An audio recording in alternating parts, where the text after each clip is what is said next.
Baik, Ibu dan Bapak sekalian, kita masuk ke sesi diskusi. Di sini ada dua, anta tas'al wa nahnu nujib, atau mungkin ana nas'al, ana nas'al, nahnu nas'al, ana as'al ya, wa antum tujibun ya. Oke, baik, terima kasih. Saya ingin diskusi ini atau ada yang ingin bertanya, ada yang ingin bergabung. Tapi ini kan tadi sudah ya. Sudah semuanya kayaknya. Gambar saya ada juga. Terima kasih, Ibu Bapak sekalian.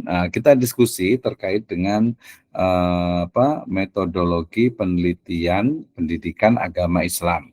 Ini nyambung dengan mata kuliah metode penelitian atau metodologi penelitian. Artinya adalah tahap ya untuk mendapatkan atau untuk merumuskan ilmu pengetahuan dalam bidang pendidikan agama Islam.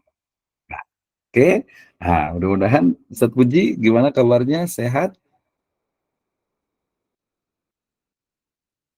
Ustadz Puji sehat ya. Ini seseorang yang bergabung ke panggilan ini, tapi pas saya klik nggak ada ini ya. Oke, saya mau tanya dulu ke siapa nih? Mau bertanya dulu atau saya yang tanya nih? Ya, mudah-mudahan sih on semuanya. Ya, siapa nih yang on boleh di on kameranya atau boleh juga nanti kalau sinyal agak susah yang penting bisa jawab pertanyaan saya atau boleh bertanya dulu. Ya, jadi mata kuliah kita adalah filsafat umum atau filsafat ilmu pendidikan agama Islam. Ya, jadi dalam kajian metodologi penelitian atau metodologi ilmu pendidikan agama Islam. Nah, saya mau tanya-tanya dulu deh ya, sebelum nanti ada yang mau bertanya nih. Mudah-mudahan masih on semua, ini masih baru jam 8.40 ya. Mudah-mudahan nanti karena saya bisa on time, nanti bisa 30 kita bisa selesaikan ya. Betul ya? Oke, baik. Kita bertanya Ibu Nur Komariah Alimatus Sa'diyah kayaknya ya. Kepotong namanya itu apakah bisa on? Hadir Bapak. Oke, oke ya, boleh tanya ya. Oke, pertanyaannya adalah apa perbedaan antara epistemologi dan metodologi? Silakan. Ya, apa bedanya antara epistemologi dengan metodologi atau korelasi di antara keduanya? Silakan. Epistemologi itu apa? Kemudian metodologi.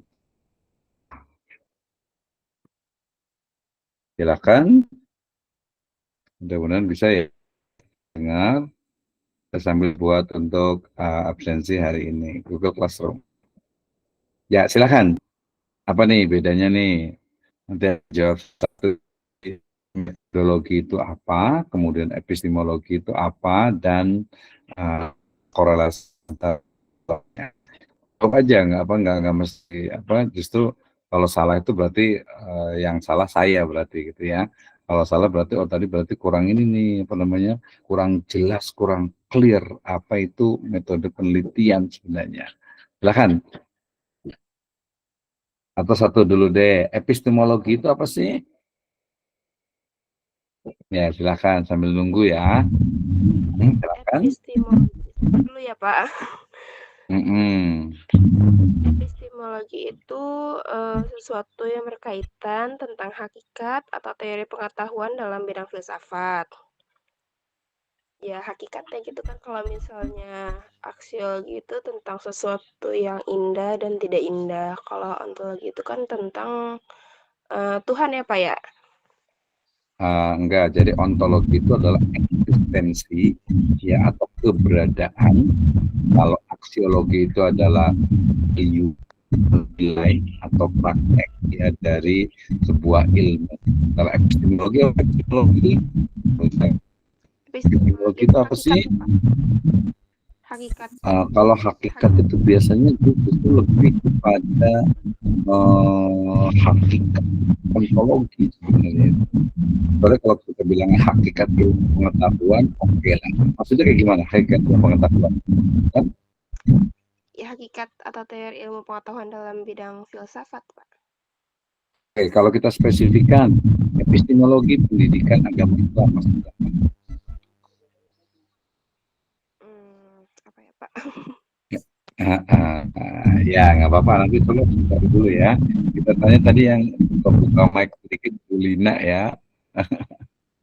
Nanti yang lain boleh bertanya juga. Oke, silakan Bu Lina mau nanya atau menjawab nih, silakan. Saya mencoba ya Pak menjawab pertanyaan tadi yang Bapak tanyakan ke Bu Nur Komariah ya Pak. Ya, silakan. Semoga sesuai nih dengan yang sampaikan hari ini. Epistemologi Islam adalah teori pendidikan agama Islam ya Pak. Teorinya itu cara ada tiga ya Pak, ada tiga. Yang pertama sumber Islam pengetahuan, sumber Islam ilmu pengetahuan agama Islam ya Pak. Yang kedua cara atau metode mendapat ilmu pengetahuan agama Islam. Yang ketiga standar pembenaran ilmu pendidikan agama Islam. Nah, cara ilmu pengetahuan dikaji dalam susah Pak. Metodologi ya penelitian ilmu pendidikan agama Islam. Nah, sedangkan pengertian meteorologi itu adalah cara untuk meneliti dalam bidang ilmu pendidikan agama Islam. Mungkin ini adalah ilmu baru juga untuk saya ya Pak, terkait tentang mata kuliah. Ya, jadi waktu S1 belum belajar nih epistemologi apa seperti itu ya Pak. Nah, untuk tadi tanyakan tentang korelasi itu kan korelasional itu hubungan ya Pak. Ya betul. Hubungan ya. Jadi antara X1, X2 dan Y2 seperti itu dan Y ya biasanya. Nah, mungkin sedikit saya tadi belum paham Pak tentang penelitian yang ada di S2 itu kan adalah penelitian kebijakan. Jadi sebagaimana saya tahunya itu penelitian kualitatif, kuantitatif, dan tindakan seperti itu ya. Nah, untuk penelitian kebijakan ini adalah ilmu baru juga bagi saya. Jadi PR juga nih harus belajar apa yang dimaksud dengan penelitian kebijakan. Terus cara-caranya pun mungkin beda ya Pak. Apakah nanti penelitiannya menggunakan korelasi, apakah nanti kajian pustaka, seperti itu. Mohon penjelasannya dari Bapak. Hatur nuhun Pak. Oke, terima kasih Bu Lina ya. Tadi ya sudah benar, cuman tadi yang di terakhir yang dikorelasi, maksud saya itu pertanyaan saya itu adalah korelasi antara epistemologi dengan metodologi, bukan korelasi linear berganda. Gitu. Apa tuh korelasinya antara epistemologi dengan metodologi? Mungkin itu gabungan ya Pak, gabungan antara penelitian teori dan metode kali ya Pak. Mungkin seperti itu kalau bahasa. Bukan. Jadi kalau epistemologi itu adalah teori ya, termasuk di dalamnya membahas tentang bagaimana cara ilmu pengetahuan. Ya, induknya adalah epistemologi, kemudian kita sebut saja anaknya, turunannya adalah metodologi. Metodologi. Ya, jadi epistemologi adalah teori tentang ilmu pengetahuan. Salah satu cabangnya, turunannya adalah cara untuk memperoleh ilmu pengetahuan atau metodologi atau metode ilmu pengetahuan. Ya, misalnya gini, contohnya begini, Bu Lina, kita tanya dulu deh sebelum kita jawab tadi ya. Jadi Bu Lina ingin tahu tentang apa nih, tentang pendidikan agama Islam? Ingin tahu tentang ya, ingin meneliti tentang apa? Saya udah punya 3 nih. Nah, kalian nggak apa-apa. Coba silakan. Coba ya Pak. Untuk yang pertama, penanaman nilai-nilai pendidikan Islam pada PAUD sekecamatan Ciampea yang sudah terakreditasi. Kemarin kan kata Pak Jenderal ambil yang dikerucutkan ya Pak. Kalau semuanya kan banyak, jadi yang terakreditasinya saja seperti itu. Ya, terus yang kedua, implementasi pendidikan karakter religius pada PAUD sekecamatan Ciampea seperti itu. Yang ketiga, peran pendidik dalam menerapkan akhlak anak usia dini melalui metode pembiasaan pada PAUD sekecamatan Ciampea yang sudah terakreditasi. Gini itu Pak. Oke, ya kita tadi loncat ya, nanti diingat lagi pertanyaannya. Kalau tiga-tiganya itu sebenarnya sama itu, ya Sama ya? tiga-tiganya sama, dan yang Ah, ketiga itu dia lebih spesifik karena peran guru. Ya, kalau pertama kan penanaman. Penanaman itu hmm, sebenarnya lebih kepada strategi iya. sekolah dalam menanamkan tadi apa keislamannya, nilai-nilai Islam ya. Pendidikan Islam ya. Nilai Iya betul. pendidikan Jadi, Islam. jadi kalau yang pertama itu adalah penanaman, itu adalah strategi untuk menanamkan nilai-nilai keislaman di PAUD. Ya, yang pertama itu.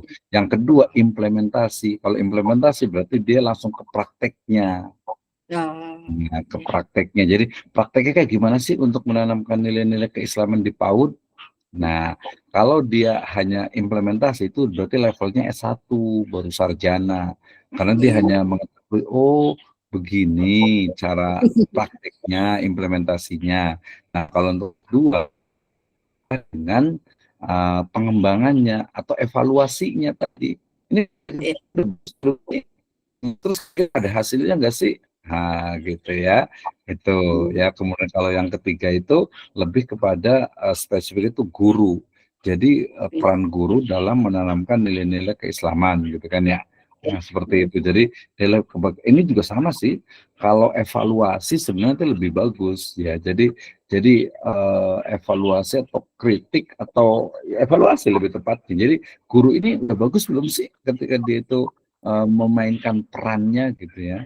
Nah, walaupun tadi judulnya sebenarnya boleh aja peran gitu, tapi kalau peran itu kesannya ya hanya narasi, hanya apa namanya, hanya mendeskripsikan saja. Padahal kalau di level itu bukan hanya mendeskripsikan, tetapi juga mengkritisi dan mengembangkan what's next after description gitu ya. Jadi misalnya tadi implementasi penanaman nilai-nilai keislaman pada PAUD di tadi yang terakreditasi betul ya. Terakreditasi juga nggak semuanya juga gitu ya. Misalnya terakreditasinya misalnya nih ada 50, ya capek lah 50, mungkin kita hanya 5 gitu kan. Itu pakai teori sampling. Sampling. Nanti di kuantitatif itu juga harus betul-betul gitu ya, dekat rumah aja yang deket-deket ya nggak boleh gitu ya. Jadi harus dipastikan misalnya pautnya itu ada 100 misalnya gitu ya, Iya. 100 ujung Ciampea ke Ciampea gitu, ujung timur barat utara selatan gitu ya. Nah kita pilih yang mana nih, berdasarkan apa, jadi harus logis ya, misalnya berdasarkan stratanya, mungkin berdasarkan lokasinya, berdasarkan kepemilikannya ya, atau mungkin berdasarkan jumlah siswanya atau jumlah gurunya. Jadi ada argumentasi. Jadi nggak asal ini dekat rumah ini enak gitu. Oh ini satu jalur nih. Nggak seperti itu, nggak boleh. Jadi nanti kalau penelitian kemudian dibilang kenapa Anda melakukan penelitian di tempat ini ya, jawabannya ya Pak karena deket Pak, karena ada orang dalam Pak, kenal. Nah, itu tidak ilmiah namanya, itu tidak ilmiah. Apalagi nanti kalau kuantitatif dia harus betul-betul uh, bisa dipertanggungjawabkan. Jadi jauh nih. Kita contoh tadi, suruh kasih contoh misalnya saya buat. Yang judul apa tadi? Boleh diulang lagi? Yang mana Pak? Yang Nomor 2. pertanyaan Enggak, yang nomor itu calon penelitian apa rencana penelitiannya yang nomor 2. yang kedua itu implementasi pendidikan karakter religius Pak. Oke ya, tadi karena menurut saya karakter religius itu ya pendidikan agama Islam gitu ya. Oke, Iya. kita fokus ke sini. Kan tadi pertanyaan saya itu kan ini adalah metodologi. Jadi metodologinya adalah bagaimana cara untuk mengetahui implementasi pendidikan karakter religius ya di PAUD. Coba saya mau nanya ke Bu Lina nih, caranya Iya. bagaimana? Teknisnya untuk memperoleh datanya. Datanya apa berarti? Kita tanya datanya apa berarti? Yang dicari apa? Kalau yang dicari data berarti kan bisa caranya Pak. Enggak, data yang dicari itu apa? Bentuk datanya. Data apa yang kita cari?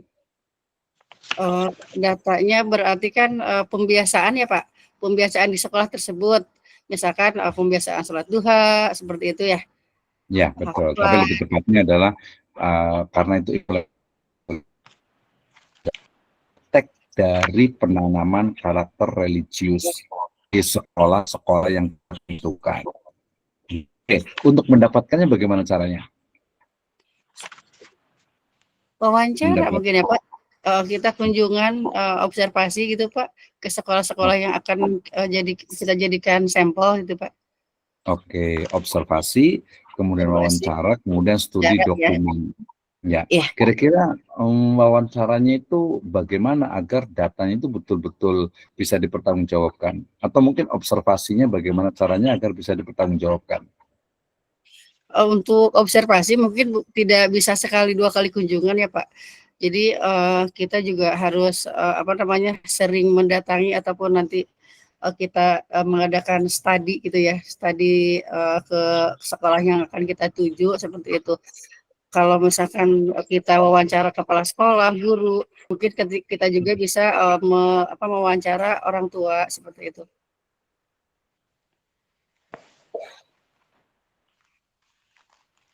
Itu Pak.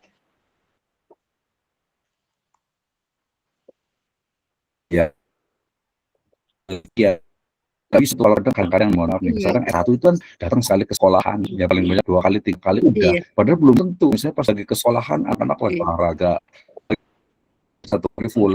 Makanya nanti kualitatif itu ada metode etnografi. Jadi betul-betul kita itu di situ nongkrong seharian kalau perlu 24 jam gitu ya. Jadi kita tahu yang datang dan siapa, yang istilahnya itu pulang belakangan itu siapa, karena untuk memastikan bahwa datanya itu memang valid, bener loh implementasi begini gitu ya. Gitu ya. Nah, itu untuk yang observasi. Kemudian kalau untuk yang interview atau wawancara tadi nggak bisa hanya satu orang wawancara ya, dan satu orang itu pun nggak bisa 1 kali, mesti kalau dalam triangulasi itu wawancara itu bisa pagi hari, bisa sore hari, bisa siang hari, bisa malam hari, bisa lagi di rumah gitu ya, bisa dengan kepala sekolah, mungkin wali kelas, dengan guru ya, dengan orang tua juga, atau mungkin dengan staf TU dan lain sebagainya. Jadi untuk memastikan ini bener nggak sih, misalnya ini jalan nggak sih tentang ini, gitu. Jadi harus dipastikan. Misalnya tadi sholat duha, oh iya bener, ini anak-anak sholat duha terus. Saya lihat kok dengan mata kepala, wawancara dengan anaknya juga, emang ini sholat duha, oh iya bener gitu. Nah nanti yang next itu sebenarnya apakah sholat duhanya itu dia efektif gitu ya untuk penanamannya. Nah, itu. Jadi kalau hanya untuk implementasi, ya udah seperti itu, anak S1 juga bisa gitu kan.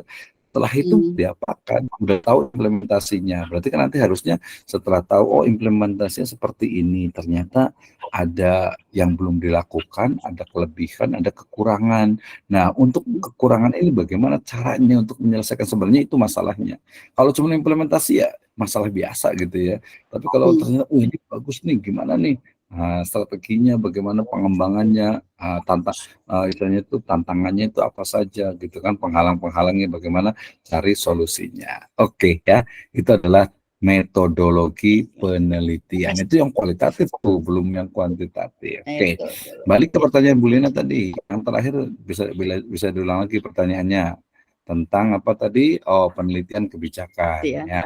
Jadi betul ya, jadi penelitian kebijakan itu adalah meneliti tentang berbagai kebijakan, khususnya yang diputuskan atau dikeluarkan oleh lembaga-lembaga terkait. Ya, silakan.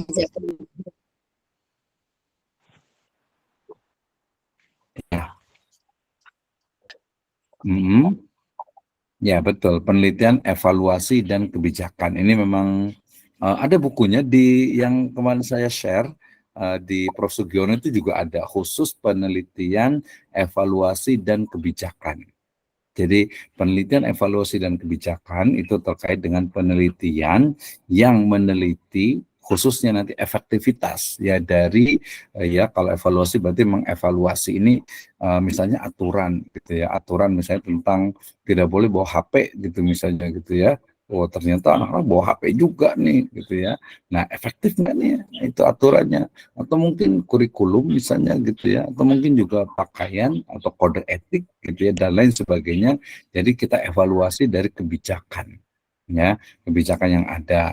Ya, termasuk juga nanti selain kebijakan juga ada evaluasi dari sisi apa? Dari sisi mungkin pakai teorinya, ini teori efektivitas itu apa? Yang paling gampang kan berarti ini misalnya pemerintah menerapkan misalnya aturan tentang belajar merdeka.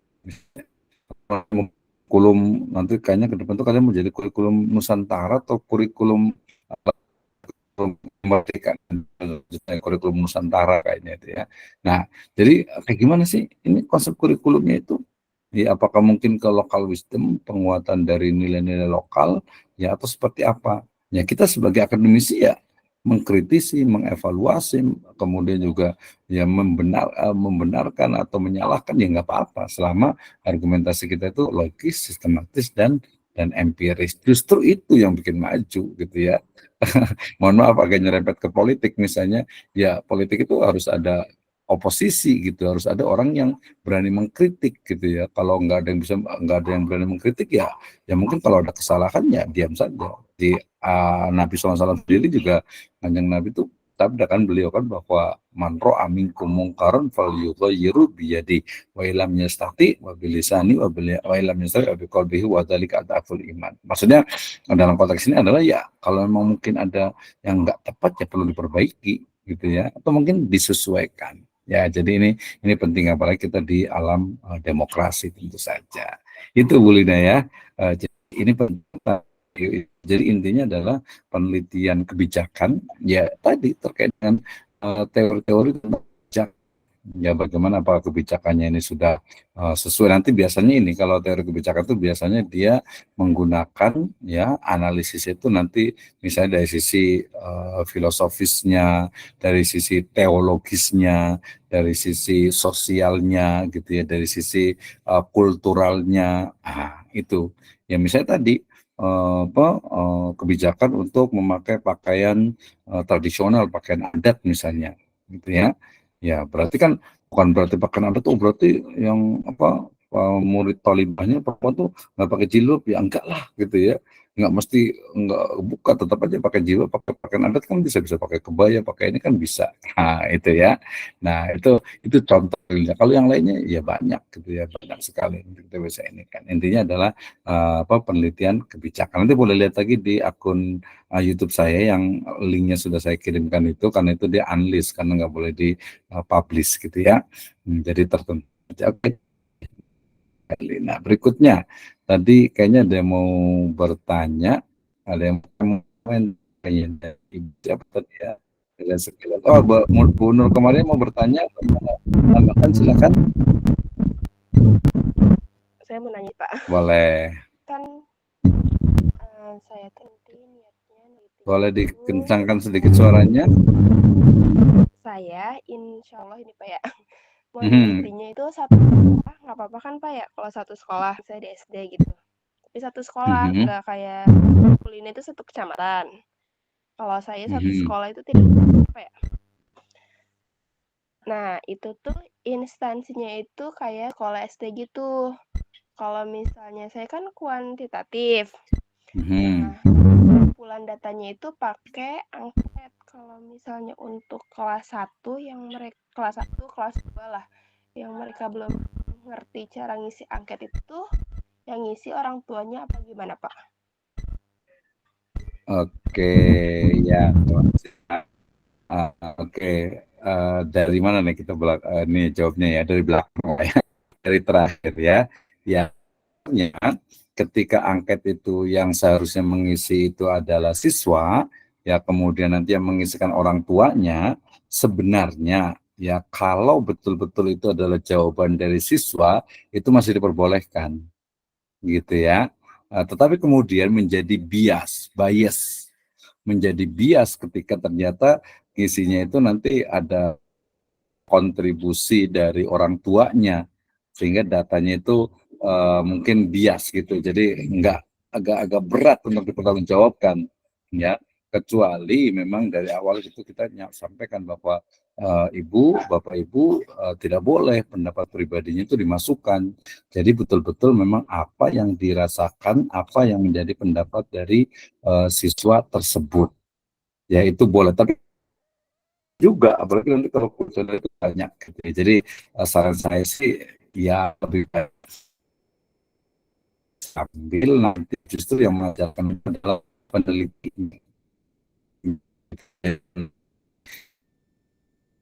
itu bisa diwakilkan sama istilahnya itu timnya gitu ya.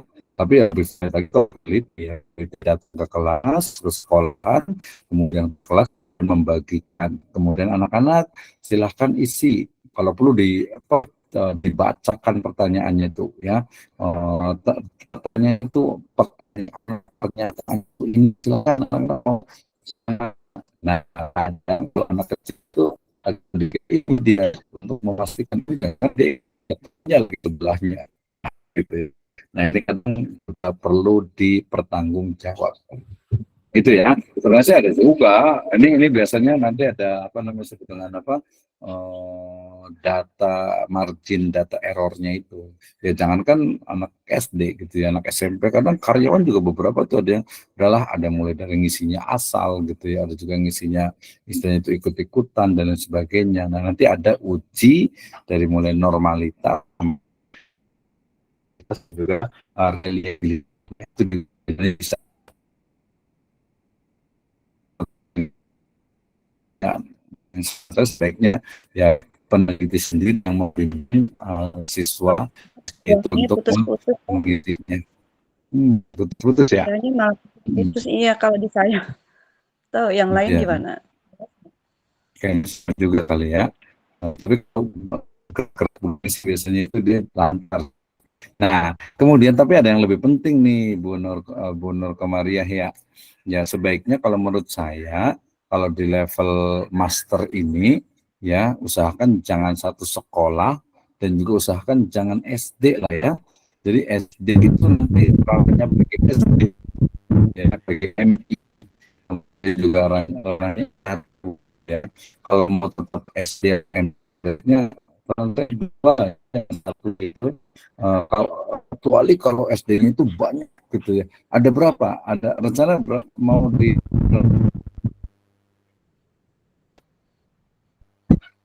Ya, ada ganti, Pak. Putus suaranya. Kalau misalnya satu sekolah di tempat suaranya kecil sekali. Kalau misalnya satu sekolah di tempat saya ngajar sih 100 lebih sih Pak, 6 kelas. Lebih dikit sih, enggak.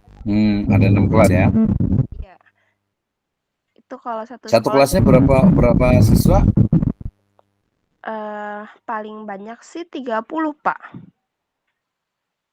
30 kali 6, 3 kali 6 harus 180 kan ya. Cuman kan enggak pasti segitu, Pak. Ada yang cuman 20. Yang mau diteliti apa ya tahu? Yang diteliti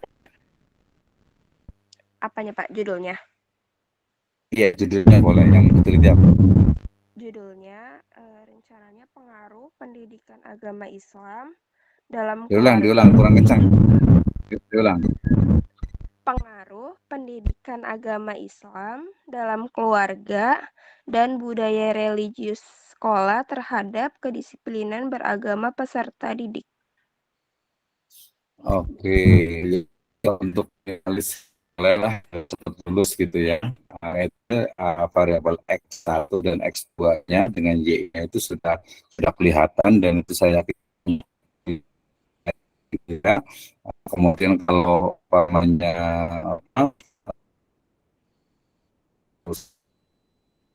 terus nanti kan diambil itu antara 50, 75 atau 100 gitu ya. Sebenarnya sih penelitian tidak ada masalah sih gitu ya. Cuman dari penelitian general ya akhirnya itu hanya berlaku di sekolah itu saja gitu ya. Jadi itu berlaku di sekolah yang lain. Nah gitu. Jadi kalau menurut saya mendingan ambil sekolah lagi kemudian nanti dengan sampel sama gitu. Jadi SD 1 misalnya gitu ya, SD 1 50 dan SD 1 50. Jadi tetap ya. Nah, ini itu kalau dua gitu ya. Kalau nomor 1 di situ saja, sekolah itu aja gitu ya. Jadi agak sayang kalau menurut saya gitu ya. Kemudian di SMP atau SMA sih sebenarnya lebih menantang, itu lebih kalau ini habis ini terus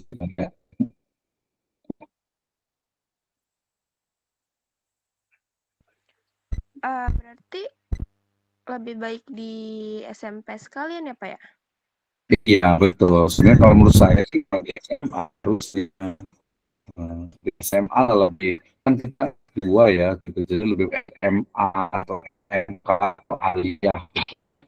Dan kalau itu yang pergi SD, pergi MI, itu biasanya S1 gitu ya. Makanya SMA atau aliyah atau SMA gitu. lebih lebih tapi itu saran lah. Kalau yang untuk ini tetap aja bisa aja sih, nggak terlalu masalah juga. Taman baru nah, jangan di sekolah kalau ini aja ada barunya. Oke ya itu ya.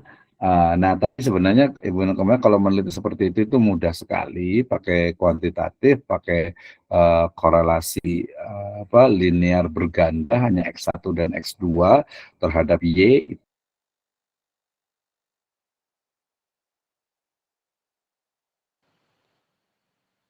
Bapaknya kemana ini ya?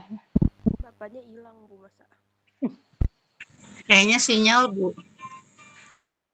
Sinyal. Tadi juga kurang jelas. Saya juga tadi kepantau.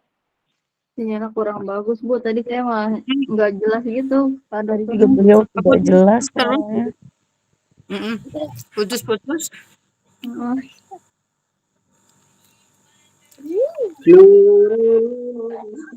selesai apa gimana ya? Keluar nih. Nggak ada Pak dokternya. Sinyalnya jelek Udah jadi tua. keluar. Penjelasannya juga tadi kurang jelas sih kalau di saya. Putus-putus. Sama. Sama. Tapi ini kita ngobrol jelas ya? Iya, coba kita nggak perlu jelas. Berarti emang sinyal dari Pak Dokter ya, Bu? Bukan dari kita. Kayaknya. Iya. Oh, iya. Ibu, kita bisa itu nggak? Bisa ketemu nggak? Kumpul gitu. Besok tuh Bu hari Sabtu kan ada seminar ya. Sabtu di Ya, cuma ibu-ibu doang ini mah ngajaknya. Hai Bapak Arif. seminar Bu yang apa ya Pak Dokter Miso juga kan pembicaranya masalah metodologi penelitian. Di mana, Bu? Di kampus bukan? Kampus, kayaknya udah pernah di-share deh kalau nggak salah misalnya layarnya. Iya, Sabtu pagi. Oh iya. Jam siang jam 1 apa setengah 2 gitu sampai jam 3. Kalau ada yang ke sana, kita kumpul, Bu. Kita ketemu. Insya Allah Bu. Lumayan jauh Biar nih. kenal ya Bu ya, biar kenal. Betul. Ibu Bu di sini udah ada yang ngirim judul belum? Belum. Belum berani. Malah nanti sekalian pas seminar aja saya pengen nanya-nanya lagi gitu kalau pas betul bertemu dokter atau siapalah, Kak Jena atau Miso. Iya, ayo tuh kalau mau kumpul jangan itu Bu, ayo bareng-bareng gitu. Ayolah. Iya, anaknya tuh. Ayo. Hari Sabtu mau, kalau hari itu pada bisa. Ayo kita ke kampus. Insya Allah hari Sabtu saya mau sih ke kampus. Ini sih pokoknya bisa acara itu jam setengah 2 sampai jam 3 kalau nggak salah tuh acaranya. Kan yang kuliah offline kan saya cuma sampai zuhur. Soalnya kan sekarang 2 mata kuliah gitu kan. Bu Irma offline juga? Enggak, saya nggak sempat offline. Pengennya sih offline, cuma punya anak kecil ribet banget Bu. Sama. Saya mah kan bukan ngajar, nggak Oke, apa belajar. ya udah lanjut. Ini kameranya agak error nih. Ya, nggak pakai kamera nggak apa-apa ya. Iya. Oh, Bapak udah datang lagi ya? Iya, Pak, Udah. udah apa-apa.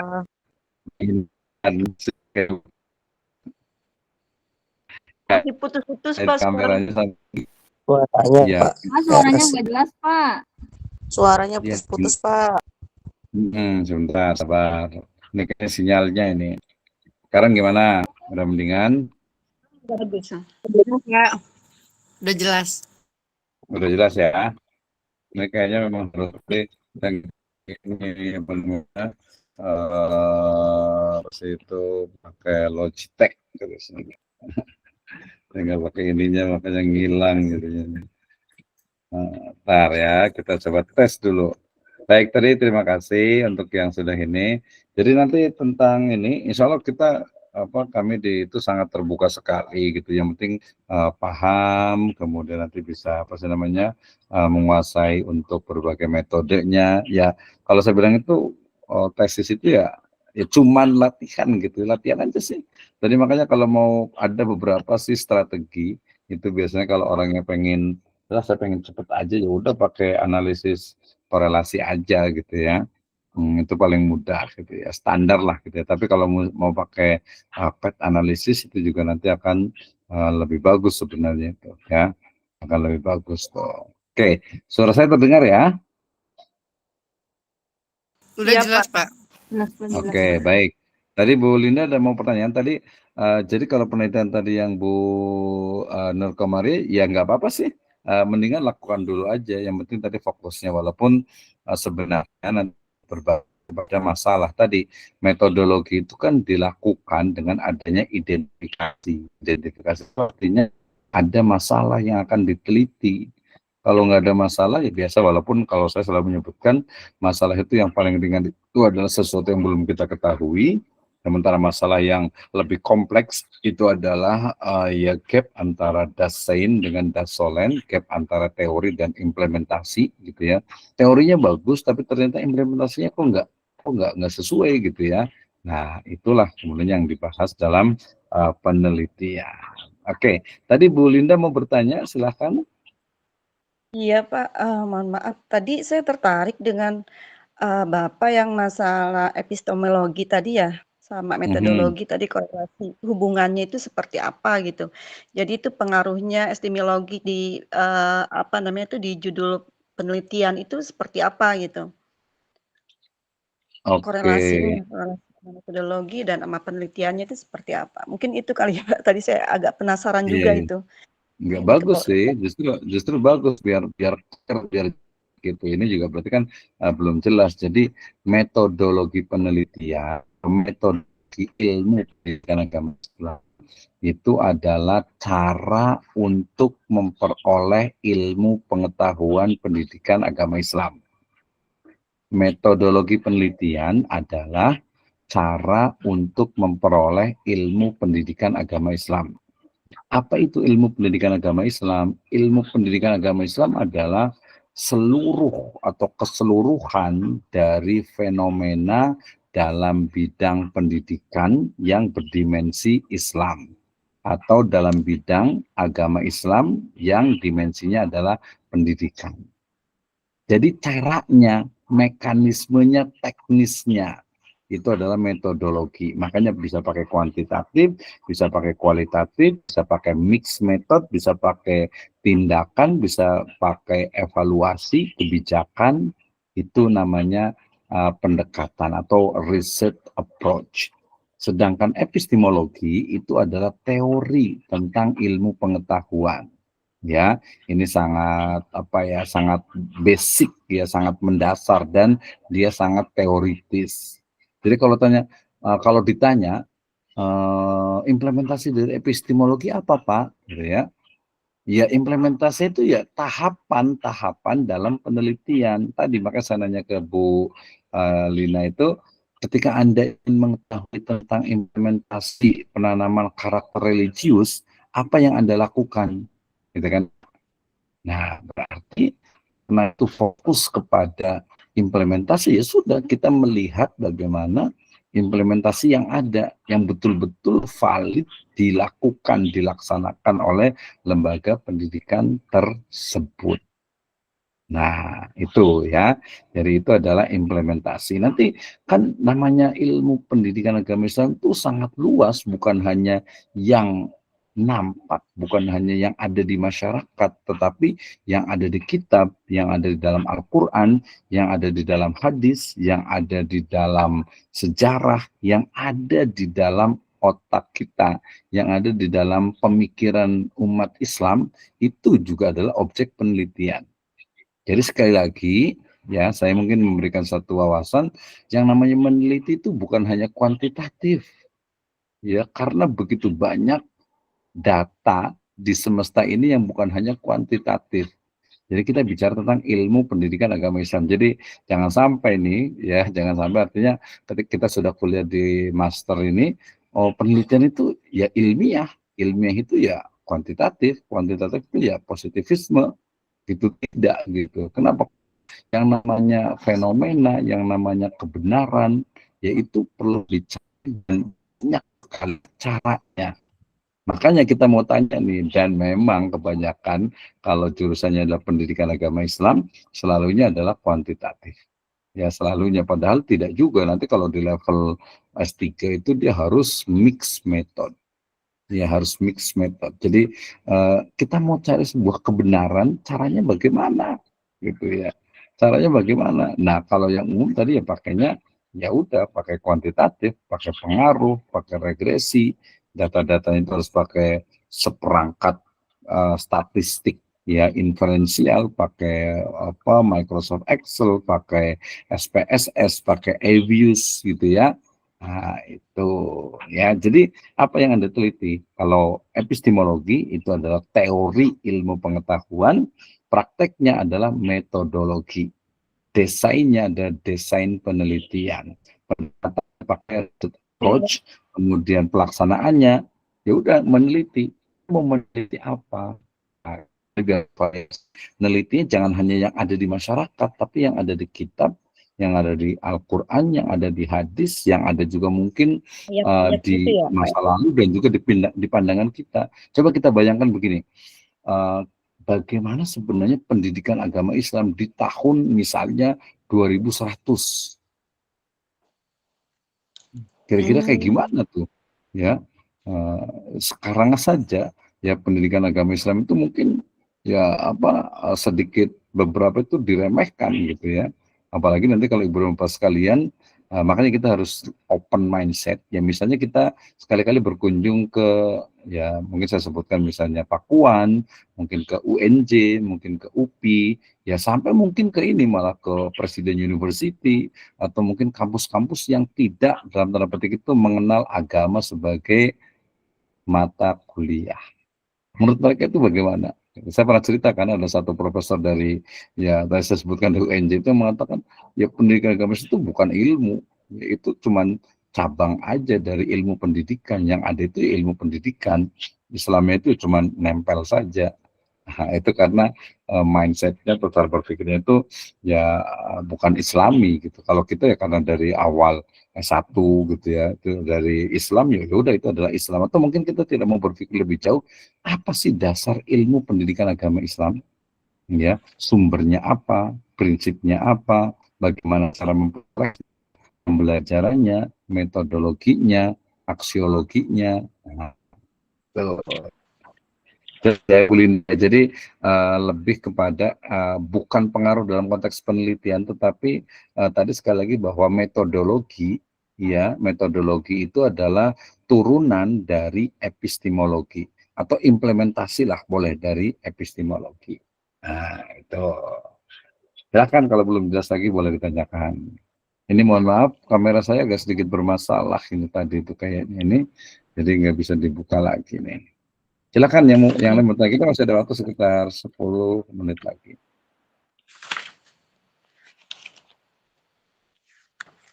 Iya, silakan. Ya boleh deh kalau yang lain ada.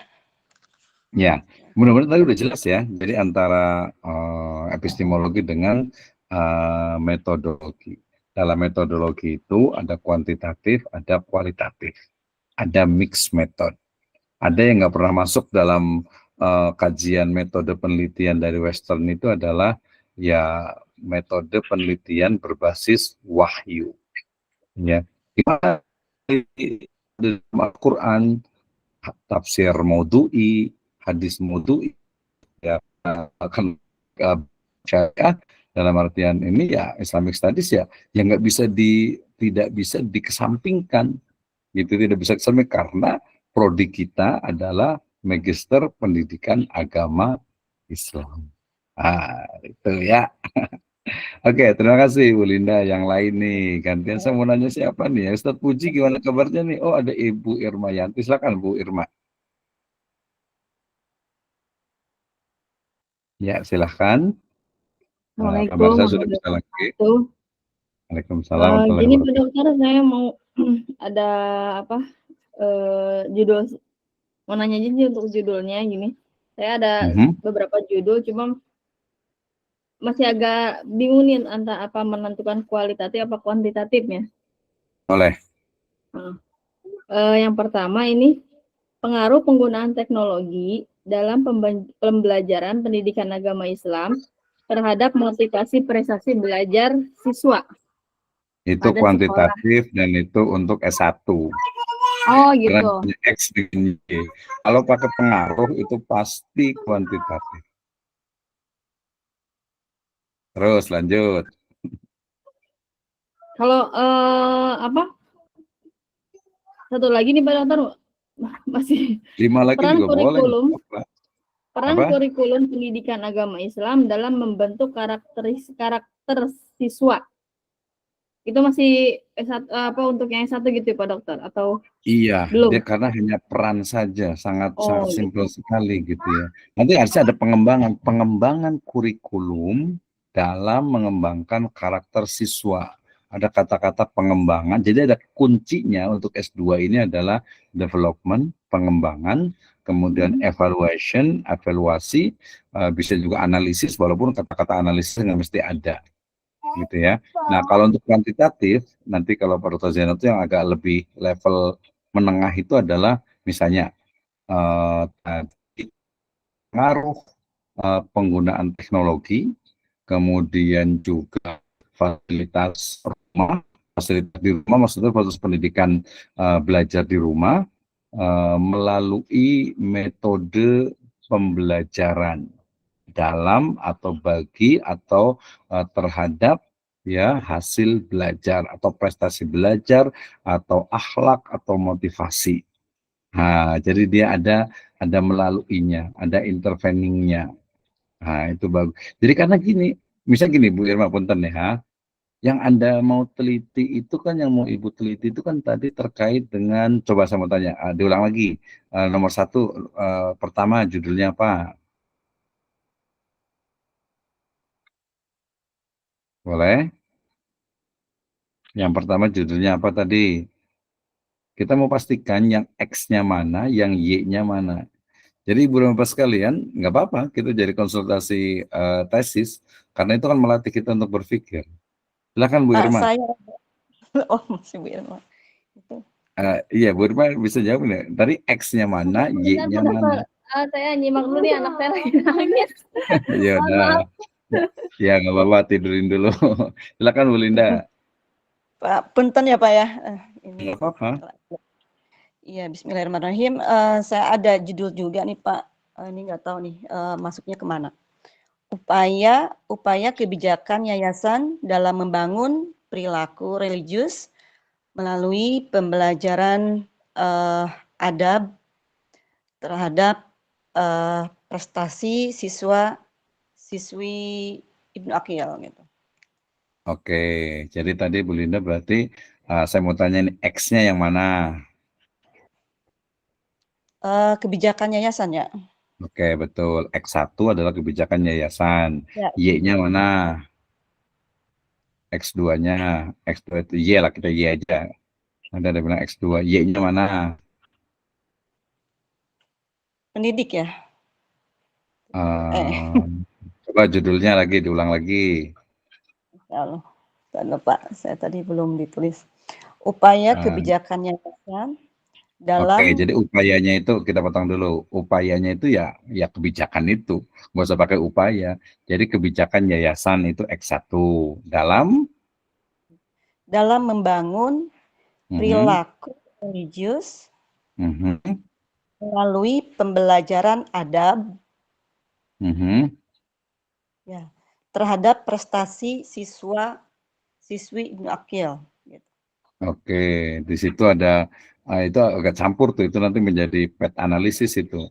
Jadi yang pertama adalah X1-nya adalah kebijakan, kemudian sebenarnya tujuannya itu adalah perilaku religius sebenarnya itu. Kemudian interveningnya atau mediatornya, mediatornya itu adalah pembelajaran akhlak. Kemudian kok jadi terhadap prestasi siswa gitu ya. Jadi situ ada X1, kemudian ada Y-nya 2, ada interveningnya 1. Nah, gitu. Jadi di situ kebijakan yayasan, tujuannya itu apa? Kebijakan yayasan untuk yang Y, yaitu apa? Perilaku religius. Pakai apa caranya nih? Dengan mengajarkan misalnya mata pelajaran akhlak, Adab, ya, adab, akhlak. ya.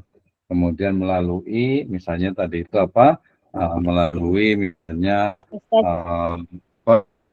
melalui apa tadi? Prestasi. Pembelajaran adab terhadap prestasi ini agak kecampur nih. Sebenarnya bisa gitu ya. Y-nya 2, Y-nya 3, X-nya 1, intervening itu nggak ada masalah sebenarnya, tapi agak repot. Mendingan lebih disimpelkan. Nah, saran saya X-nya itu jadikan 2, jangan hanya kebijakan yayasan. Jadi sebenarnya kalau pendapat saya begini, kebijakan atau bisa pakai kata-kata pengaruh bisa, hubungan juga bisa, tapi lebih tepatnya nggak usah pun di dalamnya pasti pengaruh gitu. Jadi kebijakan yayasan melalui pengadaan atau melalui pembelajaran adab, ya, kemudian terhadap prestasi siswa. Nah, itu. Nah, perilaku religiusnya bisa 2 berarti terhadap prestasi siswa dan perilaku religius. X1 intervening atau mediator, kemudian Y-nya 2. Bisa kalau di kuantitatif, tapi nggak usah terlalu ribet kayak gitulah. Mendingan 1 aja. Bisa perilaku religius, Y-nya 1 aja gitu. Cuman selanjutnya 1. Jadi masalah, coba saya mau tanya nih, ini misalnya yang mau diteliti apa? Pertanyaan sama dengan Bu Irma. Yang mau diteliti Bu Linda itu apa coba? Iya, kita pengen tahu itu pembelajaran melalui akhlak yang kita buat, kurikulum yang dari kebijakan yayasan ini berpengaruh nggak dengan prestasi siswa ini gitu? Oke, bisa Prestasi. seperti itu. Tapi bisa Iya. juga masalah utamanya itu adalah, oh tadi jadi kepotong jadinya. Jadi bukan prestasi sebenarnya, mungkin lebih ke perilaku religius sebenarnya. Ya. Perilaku religius kan banyak, termasuk juga beradab lah ya. Nah, berarti masalah utamanya itu adalah harapan untuk agar lebih beradab gitu ya. Kalau tadi prestasi belajar itu sebenarnya lebih kepada hasil belajarnya. Kalau hasil belajarnya adabnya misalnya bagus kan berarti bagus nih. Nah, gitu kan ya. Jadi kebijakan. Iya. Jadi masalah utamanya itu adalah terkait objek utama penelitiannya itu adalah tentang pendidikan, pembiasan adab atau adab gitu ya, bagaimana adab itu agar tinggi ya, agar adabnya itu ya agung lah ya, seperti itu. Nah, yang memengaruhi dari adab itu kan bukan hanya kebijakan yayasan, bukan hanya pembelajaran adab ya. Dalam pembelajaran sendiri ada gurunya, kemudian ada metode yang digunakan, ada materinya dalam ruang lingkup kurikulumnya, ada lingkungan sekolahnya, ada teman sebayanya, ada lagi nanti keluarganya yang di rumah, banyak. Jadi kenapa Anda memilih yang kebijakan yayasan? Ya boleh Ya, dijawab, ya karena menurut saya kebijakan yayasan itu yang utama. Tahu dari mana? Oh, penelitian-penelitian terdahulu. Boleh, setiap peneliti Gitu. itu boleh memilih mana saja selama argumentasinya kuat. Cuman tadi saran saya X-nya ditambah satu lagi. Jadi yang dari agungnya adab seorang siswa, adab yang tinggi dari seorang siswa itu bukan selain dari yayasan, apalagi dicari. Nah, gitu. Misalnya uswah dari guru misalnya, atau lingkungan, atau mungkin teman sebaya, atau mungkin bisa jadi gadget juga mungkin bisa berpengaruh, tontonan misalnya gitu ya. Nah, itu ya. Jadi memang harus sering nih, nggak bisa satu kali. Mungkin nanti tanya lagi ke Pak Dokter Ndai, tanya lagi ke Pak Dokter Zainal, tanya lagi ke Bu Dokter Darlina, tanya lagi ke Pak Hasan Bisri dan sebagainya. Jadi, oh iya ya, ternyata yang mau saya teliti itu ini, kemudian yang memengaruhi dari Y ini kan banyak. Tapi saya milih hanya 2 saja, X1 dan X2. Oh mungkin ada tadi interveningnya atau mediatornya, yaitu pembelajaran atau mata pelajaran adab. Yang mau meneliti, saya mau meneliti langsung aja deh, nggak usah pakai kebijakan, saya langsung meneliti, atau mungkin bisa dua-duanya. Nanti diuji apakah itu dia intervening, ya, apakah dia itu perantara, oke langsung. Jadi nanti kalau mau langsung itu langsung berubah judulnya, pengaruh kebiasaan dan adab terhadap ya prestasi siswa. Prestasi ini adalah maksud prestasi misalnya hasil belajar adab misalnya. Atau mungkin bisa juga karakter religiusnya siswa. Kan karakter religius juga dekat-dekat dengan ya secara luas, lebih luas dari adab. Nah, itu Bu Linda ya. Nggak paham boleh tanya lagi, tenang aja. Silakan. Baik, baik. Udah segitu dulu, Pak. Terima kasih banyak. Ya kalau agak-agak pusing dikit berarti sudah mau hafal lah gitu ya, sudah mau paham. Cuma tadi ada bingungnya di sini, Pak, yang melalui pembelajaran adabnya itu X juga ya, Pak, ya? Kan tadi kan ada kebijakan yayasan X1. Terus saya misalkan tambahin uswah guru ya, Pak, ya, mohon maaf. Ya. Jadi yang uswah gurunya X2, terus melalui pembelajaran adabnya itu bisa masuk ke X3 ya? Ya, itu ada 2 pendapat. Ikhtilaf. Pendapat pertama mengatakan dia tetap sendiri, yaitu melalui intervening ya, atau menggunakan istilah mediator walaupun ada sedikit berbeda ya. Intervening itu pertama, itu dia nggak menyebut X3 ya, tapi ada juga yang menyebutnya itu X. Itu yang simple. Nanti kalau di PET analisis dia bukan X, tapi ada endogen dengan eksogen. Nah, itu dia. Jadi yang memengaruhi itu apa saja. Ternyata kan pembelajaran tadi adab itu atau pembelajaran atau mata pelajaran adab itu kan banyak dipengaruhi oleh gurunya, dipengaruhi oleh materinya juga, dipengaruhi oleh suasana belajarnya juga. Itu kan banyak gitu. Jadi itu yang disebut dengan ilmu pengetahuan. Ya, jadi tidak hanya jadi kenapa peneliti itu hanya membatasi itu ya, karena keterbatasan dari penelitian, makanya dia hanya X1, X2 intervening dengan Y1. Nah, itu jadi sebenarnya sebenarnya semuanya itu saling terkait. Ya, jadi tidak ada yang independen sebenarnya gitu ya. Semuanya adalah dependen, saling terkait. Yang independen itu hanya satu dalam konteks akidah, yaitu Allah Subhanahu wa taala. Ya, qiyamuhu binafsihi katanya.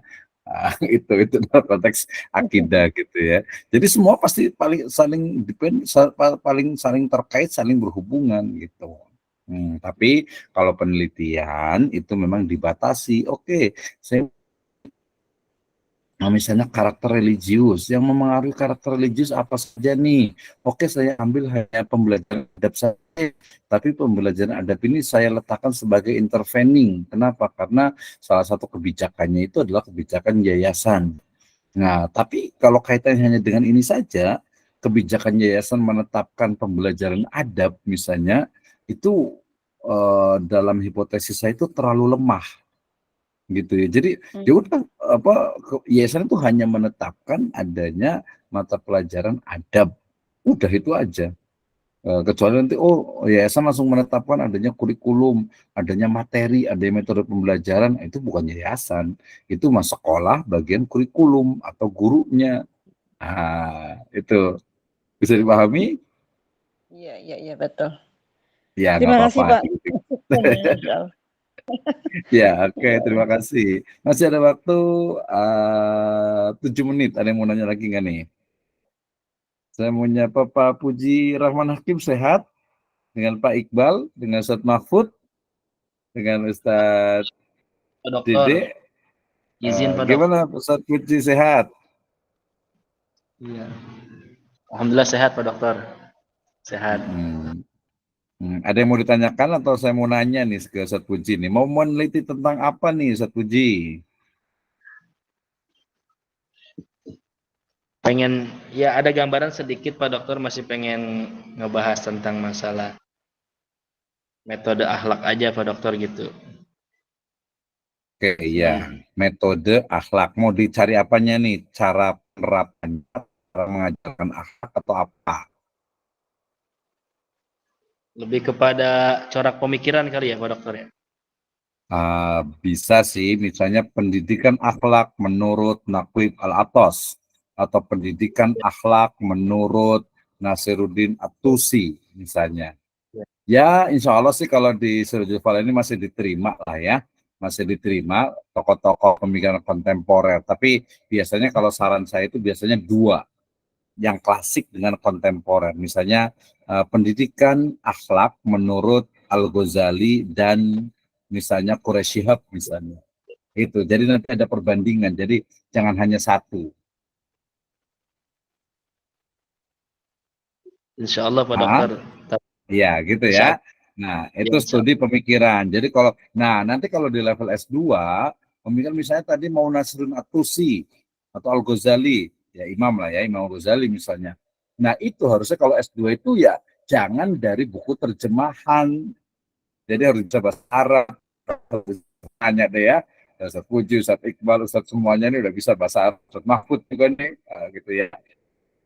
Di bahasa Arabnya, jangan dari terjemahannya. Bahasa Arab pun perlu adanya kajian lebih mendalam tentang teks yang digunakan oleh beliau. Interpretasinya, kemudian syarahnya, penjelasan dari mungkin murid-muridnya. Nah, itu yang perlu dikaji lebih mendalam. Ya, lagi-lagi karena background saya syariah, saya sangat mendukung untuk kajian-kajian yang turos, kajian-kajian kitab yang ya memang itu pendidikan agama Islam seharusnya. Itu misalnya kita pengen tahu tentang pembelajaran atau merdeka belajar menurut misalnya Syekh Abdul Qadir Jailani misalnya gitu ya. Why not? Kenapa tidak gitu kan ya? Kenapa tidak? Justru itu yang harus digali gitu kan. Jadi kita akan menemukan, tapi jangan lupa yang klasik dengan kontemporer, ada implementasinya sekarang itu seperti apa gitu ya. Nah, seperti itu Ustaz Puji ya. Nah, mudah-mudahan sih nanti saya juga bilang ke Pak Ustadz, ke Pak Dr. Zainal juga, ke Pak Ketua juga, ya teman-teman yang background-nya agama, background pesantren, ya menurut saya izinkan aja untuk meneliti apa yang turos dan saya yakin boleh kok, nggak ada masalah. Jadi justru itu yang mengembangkan pendidikan agama Islam, gitu ya. Oke, terima kasih ya Ustaz Puji ya. Oke, 3 menit lagi. Ya, jadi nanti cari lebih spesifik yang nanti objek penelitian lebih spesifik, misalnya pendidikan adab atau pendidikan akhlak untuk perempuan, untuk muslimah, untuk PAUD, untuk orang dewasa, untuk umuran SD atau sebelum balik atau sebelum lahir dan sebagainya. Pranatal gitu ya. Nah, sebelum lahir misalnya bisa jadi nanti lebih spesifik, jangan semuanya misalnya pendidikan agama Islam menurut ini ya, itu terlalu luas, jangan terlalu luas. Jadi analoginya itu tesis itu adalah seperti sumur ya, jadi kecil, lubangnya kecil tapi dalam ya, bukan seperti kolam ya, lebar tapi nggak dalam gitu ya. Itu pembahasannya spesifik tapi dia mendalam kalau ya. Oke, terima kasih Ustaz Puji Rahman Hakim, dan Ibu Lina, Ibu Linda juga, tadi Ibu Irma agak potong ya, mohon maaf, dan yang lainnya. Jadi gini, semakin sering didiskusikan untuk usulan-usulan tesis, itu akan semakin paham.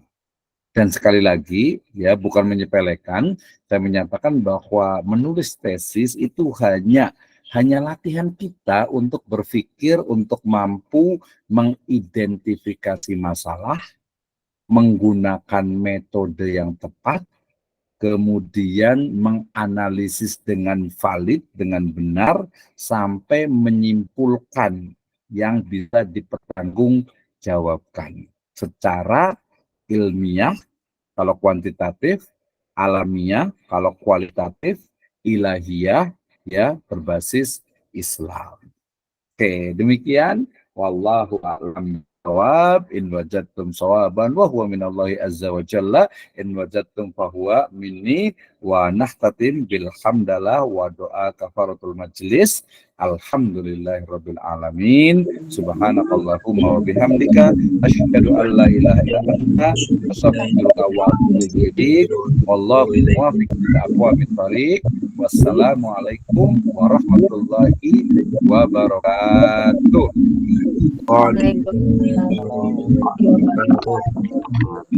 Oke, terima kasih semuanya. Mohon maaf suaranya geblok gitu ya. Ini baru hujan di tempat saya. Iya. Terima kasih Pak, izin Oke, keluar. terima kasih semuanya. Terima kasih Pak Dokter. Ya, ya, saja yang lainnya. Sekulub, jangan lupa.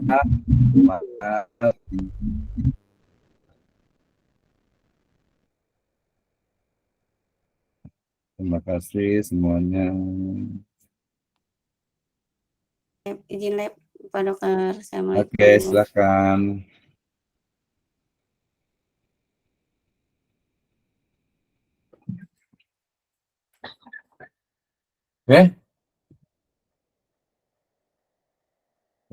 Tidur lagi.